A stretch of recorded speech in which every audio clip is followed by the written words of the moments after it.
pour une nouvelle vidéo. Et c'est une vidéo, je pense, que vous attendez avec impatience puisque je vais vous montrer mon matériel de pâtisserie et selon moi, le matériel qu'il faut pour débuter. Et vous allez voir qu'il suffit de pas grand chose. Moi vraiment, j'ai débuté, j'avais pratiquement rien, mais je vous jure, je commence tout juste à m'équiper. Mais c'est vraiment pour vous montrer qu'on peut commencer la pâtisserie sans avoir beaucoup de matériel. Je vais essayer de vous donner des petits conseils et puis je vais également vous montrer ce que j'ai à la maison. Voilà, parce que vous m'avez énormément demandé. Il y a mon chien qui fait des siennes. Oui voilà, donc vous m'avez énormément demandé où c'est que j'ai acheté mon matériel, qu'est-ce qu'il fallait pour commencer. Je ferai une seconde partie plus tard avec notamment tout ce qui est mes ingrédients bio et tout, où c'est que je me fournis. Mais pour aujourd'hui, on va se concentrer sur le matériel. Et donc si ça vous intéresse, je vous laisse avec la première partie qui est donc le matériel à mon sens qu'il faut pour commencer la pâtisserie. Je trouve qu'on a besoin de pas grand chose pour commencer à s'entraîner. Moi vraiment, quand j'ai commencé j'avais pratiquement rien et je vous jure qu'on peut se débrouiller avec vraiment pas beaucoup de choses et que beaucoup de choses ne coûtent pas forcément très cher et qu'il y a beaucoup d'alternatives et du coup ça me tenait à cœur avec tous les messages que j'ai reçus de vous montrer selon moi le pack en fait pour commencer la pâtisserie. Ce dont on a besoin sans vous montrer trop le superflu. Donc je vais commencer tout de suite. Donc évidemment les ustensiles de base qu'on a besoin pour moi en fait c'est le fouet. De toute manière je pense que tout le monde en a un à la maison. Mais c'est vraiment indispensable pour le coup. À moins qu'on fasse tout avec un robot à main ou quoi. Le fouet c'est génial et en plus ça coûte vraiment pas cher, on en trouve de partout. Ensuite, toujours pour rester dans les mêmes ustensiles, la maryse, pareil, ça coûte rien du tout. Vous en avez de partout, Cultura, La Foire Fouille, Jiffy, Amazon, les magasins de pâtisserie, enfin bref, c'est indispensable. Cette cuillère, alors cette cuillère ou une cuillère en bois pour moi c'est indispensable pour par exemple les pâtes à choux et tout, parce que la maryse ça va pas forcément être l'idéal, donc je trouve que c'est toujours bien d'avoir les deux. Ensuite une spatule coudée, alors ça peut-être que vous n'en avez pas à la maison, ça coûte pas grand chose, je pense franchement que vous pouvez en trouver à moins de 10 € et vous en avez une et ça vous fait tout le taf, c'est génial pour étaler vos gâteaux, pour faire vos décors en chocolat, pour lisser vos glaçages, enfin franchement pour moi c'est indispensable. Ensuite évidemment, ciseaux, je pense que vous en avez tous à la maison. Un bon couteau d'office, ça c'est nécessaire pour par exemple, je sais pas, bien couper vos tartes, pour quand vous coupez votre pâte feuilletée. Alors un couteau plus gros du coup, mais j'en ai d'autres, mais je vous l'ai pas sorti. Mais voilà, avoir un ou deux bons couteaux, c'est important. Et notamment un couteau d'office, je pense. Moi le mien il vient de chez Déglon et franchement il est super, donc je vous le conseille. Un pinceau, mais je trouve qu'en poêle c'est quand même pas mal pour badigeonner les brioches, les viennoiseries, enfin bref. Pour moi c'est essentiel et je pense que tout le monde en a à la maison et si on n'en a pas ça coûte pas cher donc c'est super. Ensuite je dirais une petite passoire comme ça ou une grande en fait peu importe, mais avec des mailles un peu serrées parce que je trouve que c'est hyper bien pour déjà tamiser les poudres comme la farine, la poudre d'amande par exemple pour les macarons, ou même pour en fait décorer un gâteau. Moi je saupoudre de poudre de vanille et c'est vraiment l'idéal donc je vous le conseille. Ensuite, matériel un peu plus spécifique cette fois-ci, c'est un thermomètre. Alors c'est un thermomètre son, vous en avez à partir de 10 € qui font très bien l'affaire. Je vous conseille de les prendre soit en magasin de pâtisserie, soit sur internet si vous les connaissez. Ça coûte vraiment pas cher et quand on l'a, on le garde très longtemps et pour le coup, pour moi c'est indispensable. Ensuite, je vous conseille aussi un petit chalumeau. Pas besoin de prendre un énorme qui coûte cher. Moi il est tout petit, il fait très bien l'affaire, je l'ai depuis très longtemps, il est toujours pas vide, donc c'est parfait. Ensuite pour passer du coup un peu plus côté pâtisserie, je vous conseille d'avoir toujours un stock de poches à douille. Les poches à douille ça coûte rien du tout, vous pouvez les acheter dans des magasins de pâtisserie par lot même de 100, mais ça coûte vraiment pas grand chose. Sur internet, même il y en a à Centracor, enfin vous en avez vraiment de partout. Et pour moi c'est indispensable. Là avec les poches à douille c'est évidemment les douilles. Alors franchement il vous en suffit de pas beaucoup pour commencer. Moi j'en ai pas mal parce que vous allez voir que vous avez des kits déjà faits sur internet qui coûtent pas très cher, notamment sur Amazon ou en magasin de pâtisserie. Pour commencer je vous conseille les douilles lisses et les douilles Saint-Honoré et les douilles cannelées. Allez, c'est vraiment les trois douilles que je vous conseille, je vais vous les montrer. Donc la douille lisse c'est vraiment une douille toute simple comme ça. Moi je vous conseille celle de 2 cm parce que pour moi c'est celle qui va permettre de faire le plus de décor possible. Une douille Saint-Honoré, peu importe la taille, et une douille cannelée, vous pouvez faire limite tous vos desserts. Ensuite, du coup, je vous ai pas parlé, mais le rouleau à pâtisserie, je pense que tout le monde en a un chez soi, ça coûte pas cher et je pense que c'est un peu obligatoire, donc le rouleau à pâtisserie. Ensuite, pour parler un peu plus spécifique du coup de la pâtisserie, je vous conseille les cercles à tarte. Alors, pour commencer, vous pouvez très bien avoir un seul cercle à tarte d'une seule taille. Moi d'ailleurs, c'est ce que j'avais pendant très longtemps. J'avais un cercle à tarte de 20 cm et c'était le seul que j'avais et il me convenait très bien. Et je vous conseille ce perforé. Ensuite, donc, une fois qu'on a parlé des cercles à tarte, il y a donc les cercles à entremets. Pareil, pour moi, c'est indispensable, vraiment. Je vous conseille la taille 4,5 cm de large parce que pour moi c'est celle qui permettra d'avoir un entremets le plus équilibré possible et vous avez plusieurs dimensions. Moi celui-ci vient de chez Debuyère qui est génial, mais sur internet vous avez des lots qui sont très bien aussi et comme je vous l'ai dit c'est pas cher du tout. Vous en prenez un ou trois, comme ça vous avez plusieurs tailles et là vous pouvez faire ce que vous voulez avec et ça suffit largement. Pendant très longtemps j'avais seulement ça, même avant d'avoir mes cercles à tarte, et dites-vous que je faisais mes tartes dans les cercles à entremets. Donc comme quoi tout est possible. Pour ceux qui n'ont pas envie d'acheter plusieurs tailles différentes de cercles, vous avez les cercles extensibles et ça c'est super parce que du coup vous pouvez les étirer en fait de la taille que vous voulez. Alors j'avoue que moi je préfère quand même les cercles comme ça parce que je trouve que c'est beaucoup plus précis et tout, mais ça fait très bien l'affaire, que ce soit pour un entremets, un cake, un layer cake, ça reste pour tout. Ensuite, je vous conseille d'avoir soit une passoire, soit un chinois. Comme tout à l'heure, en fait, je vous ai montré la petite. Vous pouvez l'avoir en grand. Ça aide pour tout ce qui est, comme je vous l'ai dit, les poudres pour macarons et tout. C'est pas très cher non plus. Au pire, vous en avez une moyenne qui combine les deux. Et au mieux, vous avez les deux. Voilà. Ensuite, ce que je vous conseille vraiment, c'est un plateau tournant. Parce que pour moi c'est génial, ça coûte rien. Sur Amazon vous en avez à 10 €, vous en avez en magasin de pâtisserie, vous en avez de partout, sur internet ou en magasin. Et c'est génial pour tout ce qui est pochage, montage d'entremets, enfin bref, ça aide beaucoup. Et pareil, quand on lave, vous le gardez des années, donc pour moi c'est super top. On arrive bientôt à la fin, mais pour moi un indispensable c'est le mixeur plongeant. Vous en avez des pas chers, moi le mien comme j'ai dit il vient de chez Balix, il n'est pas donné, mais vous en avez des pas chers et pour commencer ça fera très bien l'affaire même si c'est pas l'idéal. Moi pendant longtemps j'ai eu un mixeur plongeant qui coûtait je crois 10 € et ça m'a suffi, hein. Franchement il suffit pas de grand chose donc. Ensuite comme je vais vous le dire après, mais moi avant je n'avais pas de robot. Et quand j'en ai eu un, j'avais un robot pas ouf, j'avais un robot Lidl pour vous dire pendant très longtemps. J'ai tout juste reçu mon robot KitchenAid depuis là quelques semaines. Et donc pour vous dire qu'au tout début de la pâtisserie, je faisais avec un mixeur à main qui coûte rien, ça coûte vraiment rien du tout.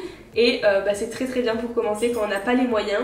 Et pour terminer, je voulais vous parler des moules en silicone. Alors moi, très honnêtement, quand j'ai commencé la pâtisserie, j'avais un seul moule en silicone et c'était celui-là, c'est-à-dire des demi-sphères.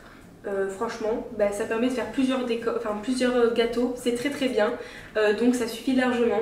Moi mes moules en silicone préférés ce sont les Silicomart, mais ils ne sont pas donnés et donc ça je l'avais trouvé je crois sur internet, sur Amazon il me semble, ou Cultura je crois même, je sais plus. Mais bref, vous avez plein de moules et pas besoin d'en avoir des tonnes et des tonnes. Moi j'avoue que là je commence à être de plus en plus équipée au niveau des moules en silicone, mais vous pouvez en avoir un ou deux, ça suffit largement, vraiment. Donc voilà, mon but c'était vraiment de vous montrer qu'il suffit de pas grand chose entre guillemets pour commencer. Vous avez vu que c'est souvent des choses qu'on avait à la maison, mis à part les cercles à tarte, le thermomètre et les moules à entremets. On a souvent ça à la maison. Très honnêtement, je pense que pour un budget de 100 à 150 € selon où vous vous fournissez, vous pouvez avoir tout ce que je vous ai montré. Donc oui, c'est pas 2 €, mais il y a quand même beaucoup de choses et ça vous permet vraiment de faire plein de choses en pâtisserie et de pouvoir vraiment évoluer, parce que moi c'est grâce à tout ça que j'ai évolué, rien de plus, rien de moins. Et en plus de ça, c'est vrai que c'est un investissement. Alors là on est sur 150 €, mais évidemment vous pouvez faire beaucoup plus. Là on est sur l'investissement de départ qui pour moi sert très bien à faire de la pâtisserie ensuite, mais c'est un investissement, c'est-à-dire que c'est quelque chose que vous allez garder des années et des années, et donc je trouve que c'est nécessaire d'investir dans ça. Et en fait, moi je trouve qu'au début c'est bien d'avoir cette base, et en plus au fur et à mesure, quand vous allez, vous dites allez tiens je vais m'acheter un petit moule, allez tiens je vais m'acheter un petit ustensile, et en fait c'est comme ça que va se créer votre gamme en fait de produits de pâtisserie. Et moi c'est d'ailleurs comme ça que j'ai réussi à avoir tout ça. J'ai pas du tout eu tout ça d'un coup, bien au contraire comme je vous l'ai expliqué. Donc voilà. Maintenant que je vous ai montré tout le matériel, à mon sens, qui était nécessaire pour commencer la pâtisserie, je vais vous montrer mon matériel. Alors c'est vrai que je commence à avoir de plus en plus de choses, mais comme je vous l'ai dit, j'ai commencé avec pratiquement rien. Mais j'ai eu la chance en fait d'avoir des parents qui m'ont offert pas mal de matériel quand ils ont su que j'allais participer au meilleur pâtissier. Et donc ils m'ont offert, vous allez voir, vraiment beaucoup de choses. Et en plus c'est trop pratique, donc je vous montre. Premièrement, ils m'ont offert cette mallette. Alors c'est ni plus ni moins qu'une mallette de chantier, mais en fait ils ont fait ça trop pratique et pour le coup c'est vrai. Et donc c'est là que je mets tous mes ustensiles type maryse, spatule et tout. Donc elle se présente comme ça et je vais tout de suite l'ouvrir pour vous montrer. Alors, à l'intérieur, donc ça se présente comme ceci. Donc là on a pour mettre les documents, d'ailleurs ma maman m'avait acheté, je vais vous montrer si ça peut vous intéresser, ça. En fait c'est quelque chose pour apprendre à pocher. Vous avez à l'intérieur plusieurs feuilles que vous mettez juste ici et avec la poche vous pouvez vous entraîner comme c'est montré ici. Donc c'est vraiment trop cool. Donc dans cette mallette j'ai évidemment mon tablier qui vient d'ailleurs de la marque Cult, il est en jean, il est super joli. Ensuite sur le côté j'ai mes tapis en silicone pour la cuisson. Alors ils y sont pas tous mais j'en garde toujours quelques-uns à côté et parce que je trouve ça trop pratique. Donc les tapis en silicone c'est, je vais vous montrer.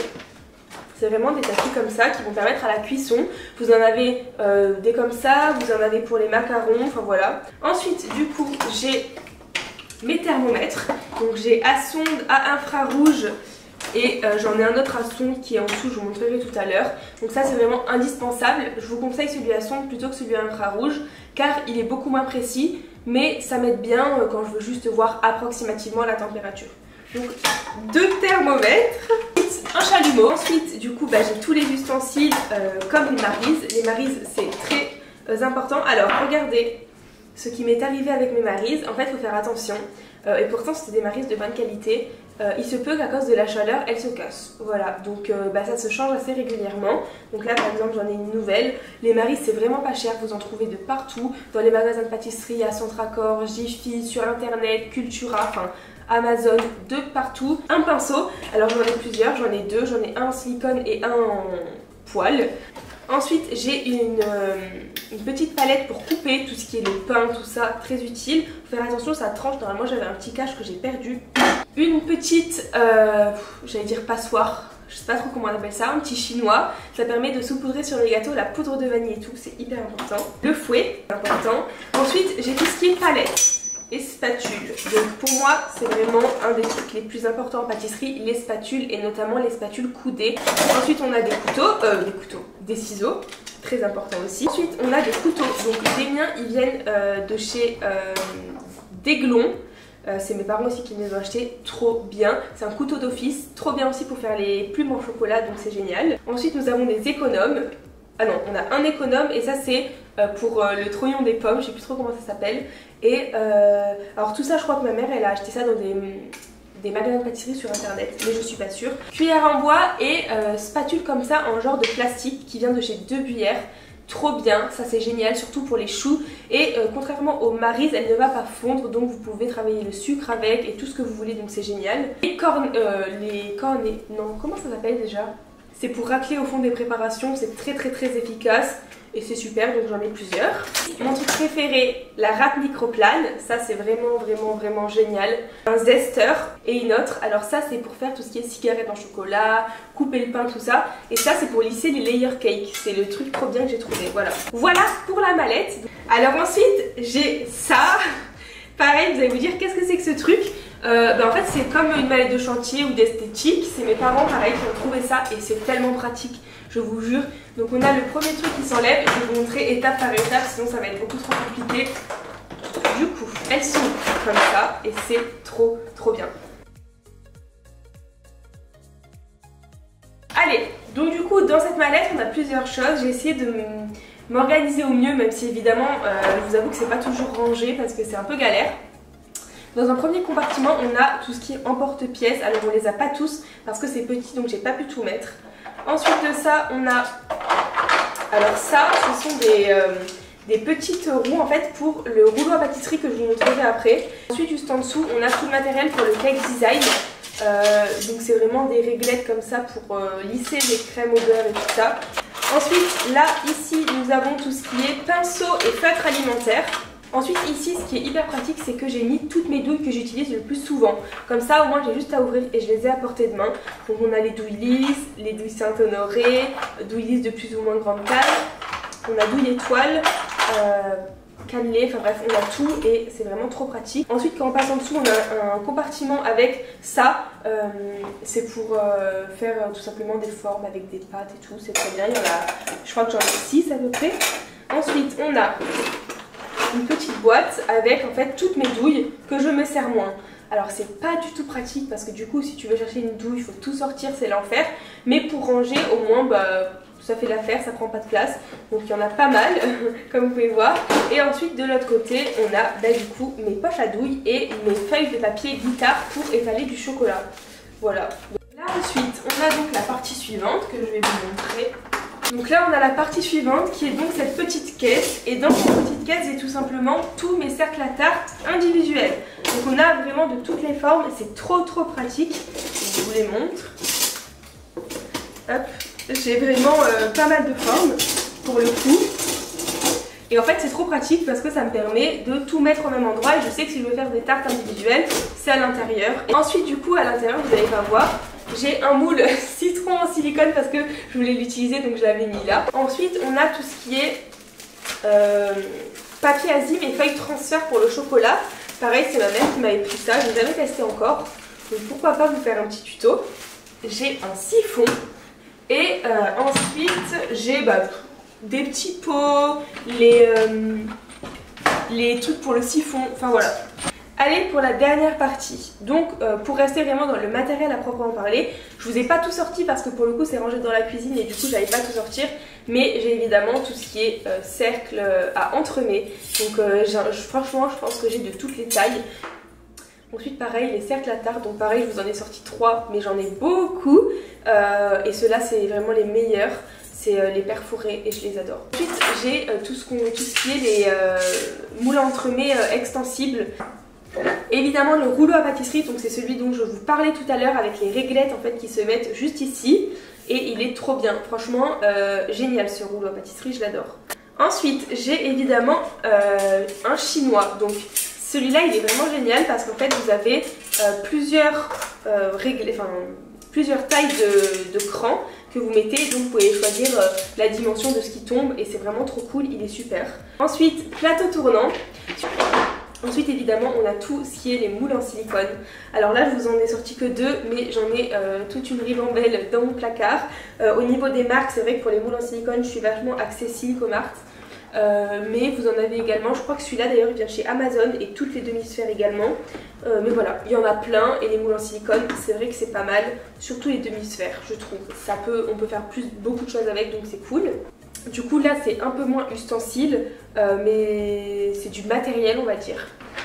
Le mixeur, alors ça c'est le mixeur plongeant, pour moi c'est vraiment indispensable pour les glaçages surtout, c'est génial pour même mixer des ganaches montées et tout, c'est cool. Et le meilleur que j'ai testé c'est celui de chez Bamix, alors pas du tout en partenariat mais je l'adore, il est trop bien parce qu'il fait pas de bulles, parce qu'il n'y a pas de cloche tout simplement, je sais pas si vous pouvez remarquer. Et voilà, pépite et du coup c'est mon indispensable. Ensuite j'ai évidemment un robot que j'ai d'ailleurs reçu de chez KitchenAid, donc je suis trop contente, je vous montrerai juste après, il est dans la cuisine. Mais je vous montre également un batteur à main pour ceux qui n'ont pas de robot, moi j'ai commencé avec ça. Vraiment le robot KitchenAid je l'ai eu il y a 2 semaines, avant ça j'avais un robot Lidl et avant le robot Lidl je n'avais rien à part ça. Et la dernière chose je pense qui est indispensable pour moi, c'est un robot coupe, c'est-à-dire pour tout ce qui est pour faire praliner et tout. Il faut que j'en achète un et je les ai pas tous testés, donc quand j'aurai testé un peu certaines marques je vous en reparlerai. Mais pour l'instant du coup j'utilise le Thermomix qui est vraiment génial parce que hyper puissant. Mais voilà, je trouve que vraiment avoir un robot coupe c'est top parce que les pralinés on est obligé de passer par là et les pralinés ça demande une force en fait au robot incroyable. Et j'ai déjà testé des trucs un peu bas de gamme et en fait il se casse en 2-2, c'est vraiment une cata. Donc j'avoue que là je dois m'en acheter un. D'ailleurs si vous en avez des super, n'hésitez pas à me mettre ça en commentaire et comme ça au moins ça me permettra de voir le mieux en fait et de le prendre. Bon, vous allez vous demander pourquoi j'apparais comme ça, mais c'est tout simplement qu'en fait j'ai perdu les rushs de la vidéo de fin tout simplement. Donc je fais une petite apparition pour vous remercier d'avoir regardé cette vidéo. J'espère vraiment qu'elle vous aura plu. J'essaye de vous mettre le maximum de liens de ce que je vous ai montré mettrai dans la description de la vidéo, même si c'est pas forcément ce que j'ai, parce qu'il y a des choses, vu que c'est mes parents qui me les ont achetées, je sais pas trop d'où ça vient, mais j'essaie de vous mettre le max de trucs en description de la vidéo. Et puis voilà, j'espère vraiment qu'elle vous aura aidé. Merci beaucoup de me suivre à chaque fois. N'hésitez pas à vous abonner et à liker la vidéo et à me donner des idées de vidéos en commentaire. Et voilà, je vous fais de gros bisous et je vous remercie.